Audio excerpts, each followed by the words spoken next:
আসসালামু আলাইকুম প্রিয় দর্শক। অন্য মঞ্চে আজকের আমাদের এই আলোচনায় অতিথি হিসেবে আছেন প্রধানমন্ত্রী চেয়েছিলেন যে রাষ্ট্রীয় যে প্রথা সেই প্রথা অনুযায়ী রাষ্ট্রপতি, প্রধান বিচারপতি সহ তিনি ঈদের জামাত আদায় করবেন এবং সেই ঈদের নামাজ আদায় শেষে তাদের ভেতরকার ছবি, মানে প্রধান বিচারপতি, প্রধানমন্ত্রী, রাষ্ট্রপতি পাশাপাশি বসে আছেন, শেষ ছবি ছাপা হবে। সে ছবিতে জামায়াতের আমির ডাক্তার শফিকুর রহমানের ঠাঁই হবে না। সবাইকে ঈদের শুভেচ্ছা জানাই, ঈদ মোবারক।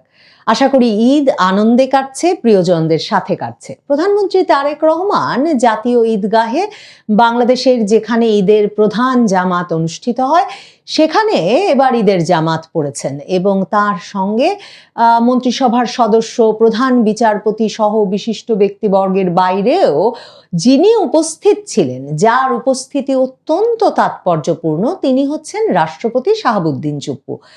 ঈদের নামাজ এই বিষয়টা কোনো রাজনৈতিক বার্তা দেয় কিনা সেটা কিন্তু এই রাষ্ট্রপতি শাহাবুদ্দিন চুপ্পুকে ঘিরেই আমরা প্রথম টের পেয়েছিলাম প্রধান উপদেষ্টা ডক্টর মোহাম্মদ ইউনূসের আমলে। প্রধান উপদেষ্টা মোহাম্মদ ইউনূস তিনি নিশ্চিত করেছিলেন যে তার আমলে যে দুটো ঈদ রাষ্ট্রপতি শাহাবুদ্দিন চুপ্পু পার করেছেন, তিনি যাতে কিছুতেই বঙ্গভবন থেকে সেসব ঈদের নামাজ পড়তেও বাইরে বের হয়ে আসতে না পারেন। বাংলাদেশে ৩.৫ দশক প্রায় কোনো পুরুষ প্রধানমন্ত্রী না থাকায় প্রধান যে জামাত অনুষ্ঠিত হয় বাংলাদেশে ঈদগাহের ময়দানে, জাতীয় ঈদগাহ ময়দানে, সেখানে প্রধানত রাষ্ট্রপতি থাকেন প্রধান আকর্ষণ। তিনি সেখানে গিয়ে বরাবর ঈদ জামাতে অংশগ্রহণ করে এসেছেন। মোহাম্মদ ইউনূসের আমলে তিনি এই নিষেধাজ্ঞা জারি করেন রাষ্ট্রপতি শাহাবুদ্দিন চুপ্পুর উপর, যিনি এখন প্রকাশ্যেই সংবাদ মাধ্যমে এসে বলেছেন যে তাকে একরকমের গৃহবন্দী করে রাখা হয়েছিল, বন্দি দশায় রাখা হয়েছিল বঙ্গভবনের ভেতরে, যে তিনি কিছুতেই বঙ্গভবন থেকে বেরিয়ে আসতে পারবেন না এবং কোথাও গিয়ে কোনো মসজিদে কোনো জামাতে অংশ নিয়ে তিনি ঈদ জামাতে অংশ নিতে পারবেন না। তারেক রহমান প্রধানমন্ত্রী হওয়ার পর শুধু যে তিনি তার প্রধান বিরোধী দল জামায়াতে ইসলামী কিংবা জাতীয় নাগরিক পার্টির দাবিক্রমে এরই মধ্যে রাষ্ট্রপতি শাহাবুদ্দিন চুপ্পুকে পদচ্যুত করে বিএনপির কাউকে রাষ্ট্রপতি পদে বসাননি, শুধু সেটাই নয়, এই ঈদে পাশাপাশি নামাজ আদায় করে রাষ্ট্রপতি শাহাবুদ্দিন চুপ্পু আর প্রধানমন্ত্রী তারেক রহমান একটা সুস্পষ্ট রাজনৈতিক বার্তা প্রথম ঈদেই দিয়ে দিয়েছেন প্রধানমন্ত্রী তারেক রহমান। প্রধানমন্ত্রী তারেক রহমান এইবার ৩.৫ দশক পর একজন পুরুষ প্রধানমন্ত্রী হিসেবে জাতীয় ঈদগাহে নামাজ পড়তে যাচ্ছেন এবং সেটা একটা ঐতিহাসিক মুহূর্ত। তারেক রহমানের মন্ত্রিসভার সদস্য, স্থানীয় সরকার প্রতিমন্ত্রী শাহে আলম এই মন্তব্য করে সংবাদ মাধ্যমের শিরোনাম হয়েছিলেন বটে, কিন্তু এর চেয়ে আসলে অনেক গুরুত্বপূর্ণ বিষয় রাষ্ট্রপতি আর প্রধানমন্ত্রী তারেক রহমানের পাশাপাশি বসে ঈদের নামাজ আদায় করা এবং তারপর ঈদ জামাত শেষে কোলাকুলি করা, সেই ছবি বাংলাদেশের সকল সংবাদ মাধ্যমের শীর্ষ সংবাদ চিত্র হয়ে ওঠা ঈদের দিনে।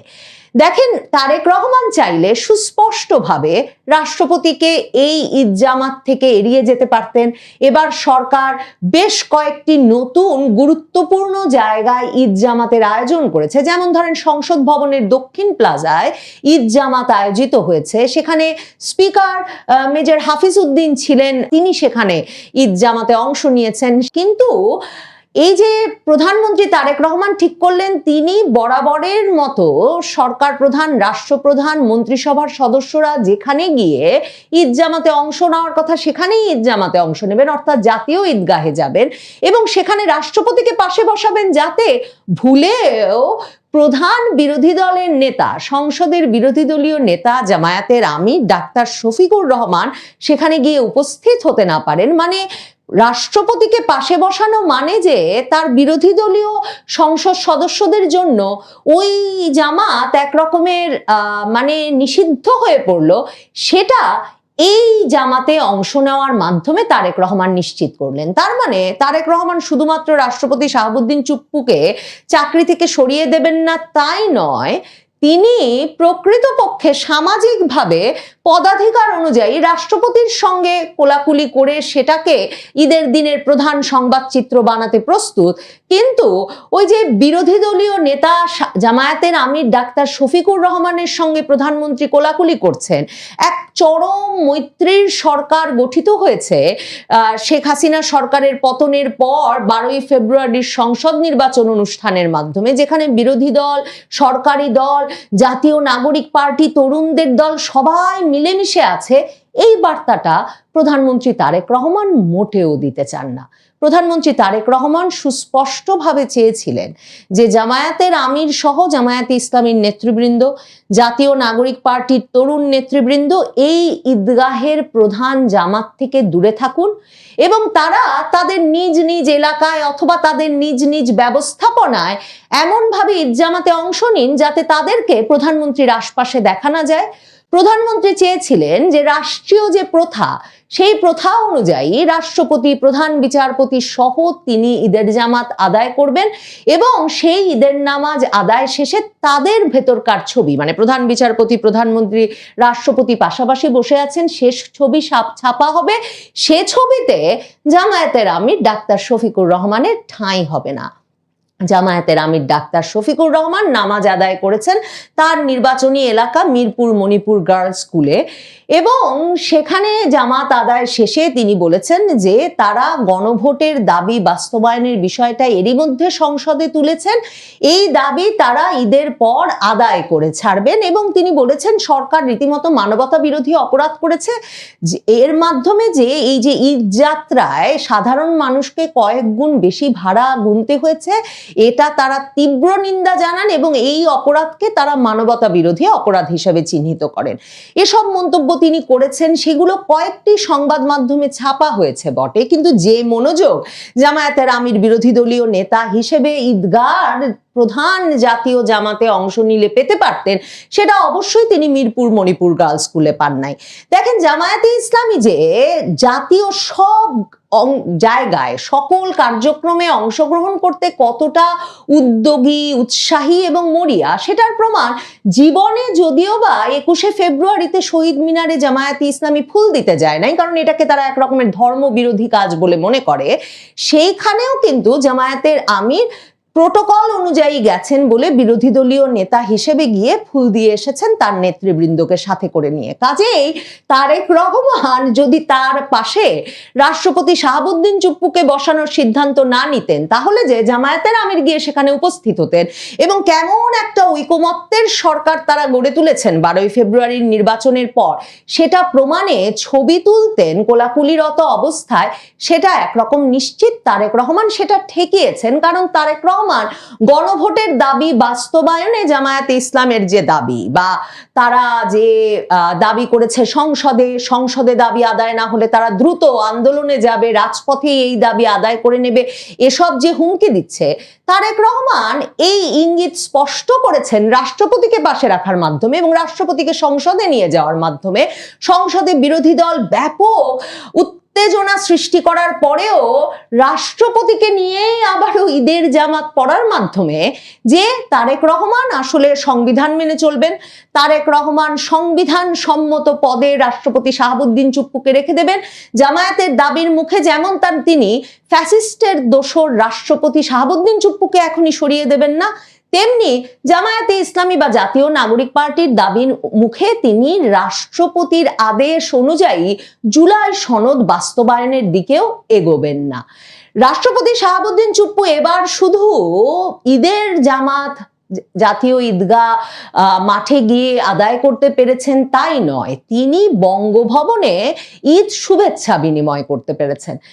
প্রধান উপদেষ্টা ডক্টর মোহাম্মদ ইউনূসের আমলে এই ঈদ শুভেচ্ছা বিনিময় কিংবা রমজান মাসে ইফতার আয়োজন, এগুলোকেও বঙ্গভবনে একেবারে একটা অচ্যুত অনুষ্ঠানে পরিণত করা হয়েছিল। প্রধান উপদেষ্টা সহ তার উপদেষ্টা মণ্ডলীর কেউ শপথ গ্রহণ ছাড়া আর কোনো কারণে বঙ্গভবন মুখ হন নাই। কাজে বঙ্গভবনের এই অনুষ্ঠানগুলোতে, যেগুলো সব সময় চলে এসেছে, মানে ৮,০০০ লোক আমন্ত্রিত হন, বিশিষ্ট ব্যক্তিবর্গ আমন্ত্রিত হন বঙ্গভবনে রাষ্ট্রপতি এবং তার স্ত্রীর সঙ্গে শুভেচ্ছা জানাতে। তো সেই অনুষ্ঠানগুলো একরকম এমন অনুষ্ঠানে পরিণত হয়েছিল যে অন্তর্বর্তীকালীন সরকারের রোষের মুখে পড়তে হবে এটা ভেবে বিশিষ্ট ব্যক্তিবর্গের কেউ বঙ্গভবনের এই শুভেচ্ছা বিনিময় অনুষ্ঠানগুলোতে উপস্থিত হতে পারেন না। এগুলো একরকমের ম্লান অনুষ্ঠানে পরিণত হয়েছিল। একমাত্র সেনাপ্রধান ওয়াকারুজ্জামান, বিমান বাহিনী প্রধান, নৌবাহিনী প্রধানকে নিয়ে নিয়মিতভাবে এই বঙ্গভবনের অনুষ্ঠানগুলোতে অন্তর্বর্তীকালীন সরকারের সময় যাওয়া আসা করেছেন এবং এক রকমের স্বীকৃতি দিয়ে এসেছেন রাষ্ট্রপ্রধান হিসেবে, সশস্ত্র বাহিনীর সর্বাধিনায়ক হিসেবে রাষ্ট্রপতি শাহাবুদ্দিন চুপ্পুকে। এবার রাষ্ট্রপতি শাহাবুদ্দিন চুপ্পু সে কাজটাও করতে পেরেছেন। তিনি ৮,০০০ লোককে আমন্ত্রণ করে বঙ্গভবনে শুভেচ্ছা বিনিময় করেছেন। ঈদের দিনে তার স্ত্রী সহ তারেক রহমানের অনুমোদন ছাড়া, সরকারের অনুমোদন ছাড়া সেটা কিছুতেই সম্ভব ছিল না। এবং মানে এই কিছুদিন আগে কালের কণ্ঠের সঙ্গে সাক্ষাৎকারে নিজের বন্দি জীবনের কথা বর্ণনা করতে গিয়ে রাষ্ট্রপতি যে বলেছিলেন যে তার প্রেস টিম পর্যন্ত প্রধান উপদেষ্টার প্রেস টিমের ইঙ্গিতে এবং নির্দেশে সরিয়ে নেওয়ার পর এমনকি বিশেষ দিনগুলোতে তার বাণী পর্যন্ত প্রচার করতে দেওয়া হতো না। তারেক রহমান, শাহাবুদ্দিন চুপ্পু, রাষ্ট্রপতি তার বাণীও ঈদ উপলক্ষে দেশবাসীকে জানানো তার শুভেচ্ছা বাণীও সর্বত্র প্রচারের ব্যবস্থা করেছেন। তারেক রহমান, রাষ্ট্রপতি শাহাবুদ্দিন চুপ্পুর চাকরিটা যে পাকা, প্রয়োজনীয় এবং তার দ্বারা সমর্থিত সেটা প্রমাণের সর্বপ্রকার ইঙ্গিত এবং কার্যক্রম অব্যাহত রেখেছেন। জামায়াতের আমির সহ জামায়াতে ইসলামীর নেতৃবৃন্দ, বিশেষ করে জাতীয় নাগরিক পার্টির তরুণ নেতৃবৃন্দের সঙ্গে তিনি যে কোনো বাড়তি মাখামাখিতে যেতে চান না, সেটা তিনি তার এসব কর্মকাণ্ডে রাষ্ট্রপতিকে পাশে রেখে সুনির্দিষ্টভাবে সেই ইঙ্গিত পরিষ্কার করেছেন। এবং ঈদ, জামাত, ঈদের বিভিন্ন সামাজিকতা নানা কারণেই তাই রাজনৈতিক বার্তাবহ হয়ে উঠেছে। কাজেই ঈদকে ঘিরে নানা রাজনীতি চলছে বটে, তবে প্রধানমন্ত্রী তারেক রহমানের রাজনৈতিক বার্তাটাই এক্ষেত্রে সবচেয়ে ইঙ্গিতবাহী। কারণ ঈদের পরে রাজনীতি কোন দিকে যাবে তার অনেকটাই নির্ভর করবে প্রধানমন্ত্রী তারেক রহমান রাষ্ট্রপতি বিষয়ে কি সিদ্ধান্ত নেন, প্রধানমন্ত্রী তারেক রহমান জুলাই সনদ বিষয়ে কি সিদ্ধান্ত নেন এবং জামাতের আবদারে, জামায়াতে ইসলামী জাতীয় নাগরিক পার্টির আবদার, দাবি এবং আন্দোলনের হুমকির মুখে কি প্রতিক্রিয়া দেখান তার উপর প্রধানমন্ত্রী তারেক রহমান সম্ভবত তার নিরঙ্কুশ সংখ্যা গরিষ্ঠতার অবস্থানটা পাকাপোক্তভাবে পরিষ্কার করে জানিয়ে দিতে চাইছেন দেশবাসীকে এবং তার বিরোধী রাজনৈতিক পক্ষকে। আপাতত তিনি রাষ্ট্রপতি কিংবা জুলাই সনদ কোনো দাবির মুখেই নতি স্বীকার করবেন না। একটা সময় হয়তো জামায়াতে ইসলামীকে রাষ্ট্রপতির অপসারণ না জুলাই সনদ বাস্তবায়ন, কোনটি নিয়ে আপাতত তারা চুপ করবে বা মেনে নেবে তার মধ্যে একটা বাছাই করার সুযোগ তারেক রহমান দিতে পারেন। জুলাই সনদ এবং রাষ্ট্রপতি এ দুটোই আপাতত তার হাতের অত্যন্ত মূল্যবান তুরুপের তাস, ট্রাম্প কার্ড। তারেক রহমান দুটো হাতে রেখে বেশ মজা করে সে খেলা খেলছেন জামায়াতে ইসলামী সহ তার বিরোধী পক্ষের সঙ্গে। ইরানের যুদ্ধ শেষ হবে কবে তা নিয়ে কথা শুরু হওয়ার আগেই ইরানের পর যুদ্ধটি কোথায় নিয়ে যাওয়া হবে তা নিয়ে আন্তর্জাতিকভাবে কথা শুরু হয়েছে। অনেকেই বলতে চাইছেন ইরানের পর যুদ্ধটি ঢুকবে দক্ষিণ এশিয়ায় এবং আরো ভয়ের কথা হচ্ছে বাংলাদেশও থাকবে সেই যুদ্ধের মধ্যে। কিভাবে সে বিশ্লেষণটি আজকে করব।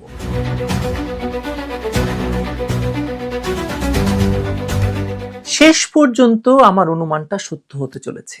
থিয়েটার ইউক্রেন, থিয়েটার ইরানের পর থিয়েটার বাংলাদেশ, তারপর ফাইনাল থিয়েটার চীন। বিশ্বজুড়ে ধসে পড়া অর্থনীতি পুনরুদ্ধারের শেষ মরণ কামড় দিচ্ছে ইঙ্গো মার্কিন অথবা ইসরায়েল মার্কিন ইইউ অক্ষ শক্তি। আশ্চর্যের বিষয় হলো যে পরিকল্পনার মূল লক্ষ্য হচ্ছে রাশিয়া, ইরান, ভারত এবং চীনকে ভেঙে ফেলে গ্লোবাল ইসরায়েল পশ্চিমা নয়া বিশ্ব ব্যবস্থা কায়েম করা, তার অন্যতম প্রধান হাতিয়ার হিসাবে ব্যবহার করা হচ্ছে তথাকথিত ইসলামী মৌলবাদকে। সেই গ্র্যান্ড পরিকল্পনাকে নিছক ইসলামী সন্ত্রাসবাদের সংকীর্ণ চশমায় দেখছে ভারত সরকারও। তারা বুঝতে ব্যর্থ হচ্ছে যে এই আগুনের আঁচ কেবল প্রতিবেশী রাষ্ট্রের গায়ে লাগবে না, বরং খোদ ভারতের অখণ্ডতাকেও চ্যালেঞ্জ করবে। সময়ের এই ভয়ঙ্কর বাঁকে দাঁড়িয়ে আমরা যখন মধ্যপ্রাচ্যের দিকে তাকিয়ে আছি, তখন ঘরের কাছেই নিঃশব্দে যুদ্ধের দামামা বেজে উঠছে। এর সবচেয়ে বড় প্রমাণ সম্প্রতি ভারতের মাটিতে বিদেশি ভাড়াটে সেনাদের উপস্থিতি। একদিকে যখন জাঁকজমক পোশাক পরে আধুনিক অস্ত্র হাতে রোহিঙ্গা বাহিনী ইফতার করছে, ঠিক তখনই ইউক্রেনীয় এবং মার্কিন ভাড়াটে সেনাদের গ্রেপ্তারের ঘটনাটি পুরো দক্ষিণ এশিয়ার নিরাপত্তা ব্যবস্থাকে প্রশ্নের মুখে দাঁড় করিয়ে দিয়েছে। মিয়ানমারের বিদ্রোহীদের প্রশিক্ষণ ও অস্ত্র ব্যবহারের অভিযোগে নয়াদিল্লি সন্ত্রাস বিরোধী সংস্থা বা এনআইএ 7 জনকে আটক করেছে, যাদের মধ্যে 6 জন ইউক্রেনীয় এবং 1 জন মার্কিন নাগরিক। দিল্লি এবং লখনৌ থেকে ইউক্রেনীয়দেরকে এবং কলকাতা বিমানবন্দর থেকে মার্কিন নাগরিক ম্যাথিউ ভ্যান ডাইককে গ্রেপ্তার করা হয়েছে। আপাত দৃষ্টিতে মনে হতে পারে এটি বিচ্ছিন্ন ঘটনা, কিন্তু গভীর বিশ্লেষণে বেরিয়ে আসবে যে এটা এক ভয়াবহ নীল নকশা। কে ম্যাথিউ ভ্যান ডাইক? নিজেকে নিরাপত্তা বিশ্লেষক, কখনো ডকুমেন্টারি চলচ্চিত্র নির্মাতা বা ফ্রিল্যান্স সাংবাদিক হিসেবে পরিচয় দিলেও তার অতীত ইতিহাস বলে অন্য কথা।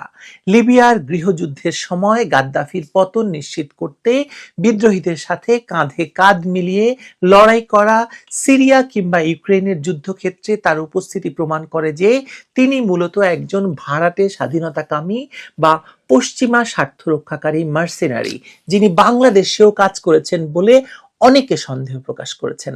বাংলাদেশের জুলাই সন্ত্রাসীদের সঙ্গে তিনি কাজ করেছেন এবং বাংলাদেশের জুলাই সন্ত্রাসীদের নিয়ে তার কাজ রয়েছে বলে খবর পাওয়া গেছে। তিনি সানস অফ লিবার্টি ইন্টারন্যাশনাল নামক একটি সংস্থা চালান, যার কাজই হলো বিভিন্ন দেশের বিদ্রোহীদের প্রশিক্ষণ দেওয়া। কলকাতা থেকে তার গ্রেপ্তার এবং মার্কিন দূতাবাসের রহস্যজনক নীরবতা অনেক প্রশ্নের জন্ম দেয়। মার্কিন দূতাবাস কেবল এটুকুই বলছে যে তারা বিষয়টি সম্পর্কে অবগত, কিন্তু তার গোপনীয়তার স্বার্থে কোনো মন্তব্য করবে না। মিজোরাম হয়ে মায়ানমার প্রবেশ, সেখান থেকে ভারত বিরোধী এবং জাতিগত বিদ্রোহী গোষ্ঠীগুলোকে ড্রোন চালনা এবং গেরিলা যুদ্ধের প্রশিক্ষণ দেওয়া এবং ইউরোপ থেকে অবৈধভাবে ড্রোন আমদানির মতো গুরুতর অভিযোগ রয়েছে তাদের বিরুদ্ধে। ভারতের তদন্ত সংস্থা এনআইএ এর মতে এরা ভারতের বিরুদ্ধেও জঙ্গি হামলার ছক কষছিল।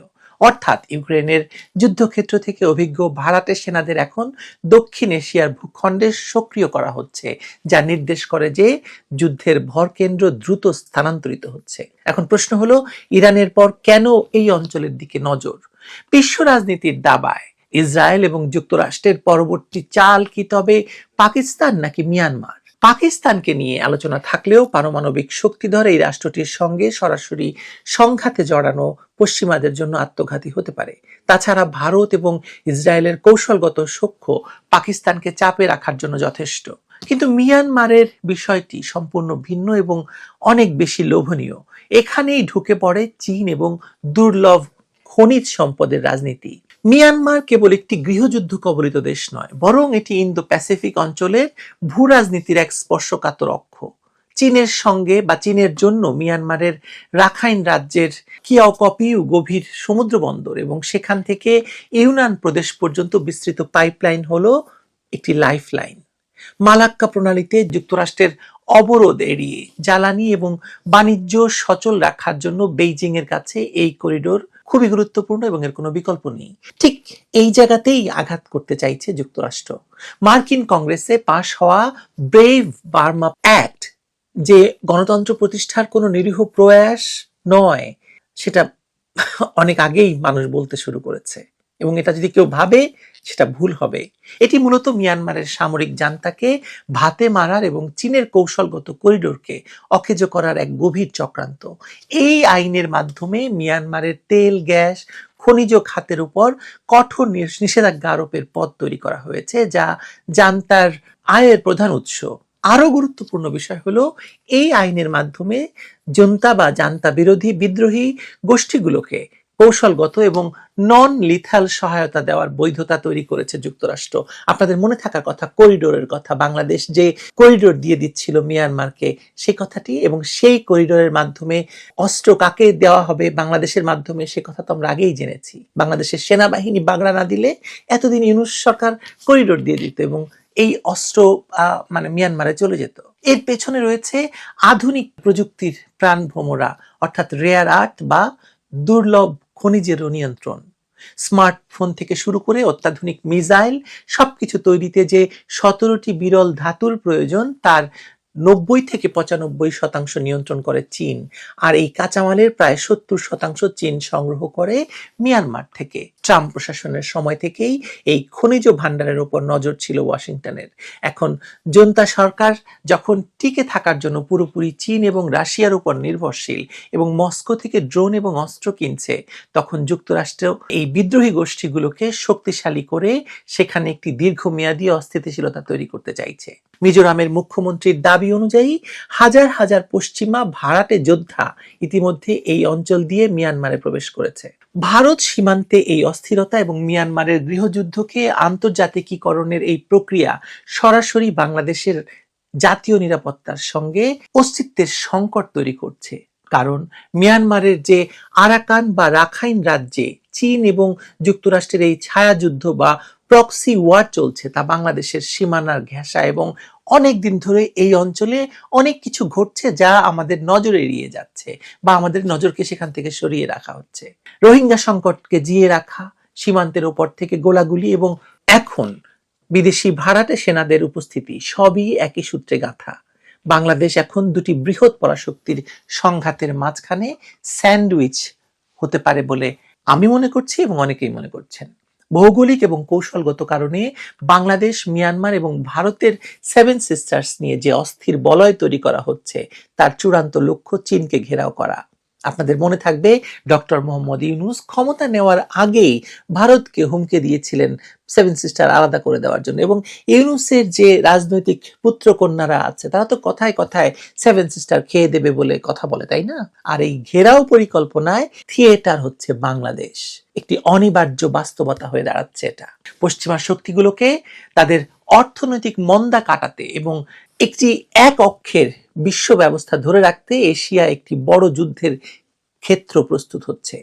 ইউক্রেন রাশিয়াকে ব্যস্ত রাখা হয়েছে, মধ্যপ্রাচ্যে ইরানকে কোণঠাসা করার প্রায় সমস্ত ব্যবস্থা হয়ে গেছে, আর এখন দক্ষিণ এশিয়ায় চীনকে মোকাবেলার জন্য মিয়ানমার এবং বাংলাদেশকে কেন্দ্র করে নতুন রণক্ষেত্র সাজানো হচ্ছে।